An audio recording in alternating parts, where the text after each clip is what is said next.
ya. Baju akak kalau biru black, pakai dengan baby blue. Baby blue kakak. T36 sayang, T36. T45 terang tak? Tak terang.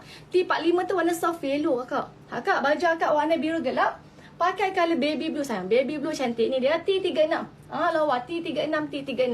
Baju biru gelap boleh pakai. Baju warna royal blue boleh pakai. Ambil kod T36 tau. Warna baby blue. Okey, bidang 45 sayang. Bidang 45. Cotton premium senang bentuk kakak. Kita ada banyak design. Cotton premium. Okey kakak, ni dia warna soft yellow. Soft yellow T45 tau. Warna dia tak terang tau. Warna dia lembut je. Dia tak lembut sangat. Dia tak terang sangat, cantik. Warna soft yellow, soft yellow. T45. Akak T45, T45. Bidang 45 tau. Bidang 45 kain kita cotton premium. Senang bentuk. Okey, lagi kalau apa akak? Yang ni T45 tau, warna soft yellow. Okey, baju warna brown. Baju akak warna brown. Gelap tak akak? Kalau tak gelap kan pakai warna kakis lawa. Kalau baju akak tak berapa nak gelap, coklat dia, ambil kakis. Ni dia. Kakis kakak, kakis. Color coklat-coklat cerah.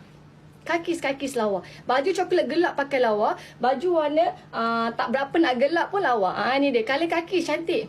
Dark coklat boleh pakai. Baju warna caramel pun boleh pakai. Ambil kod T9.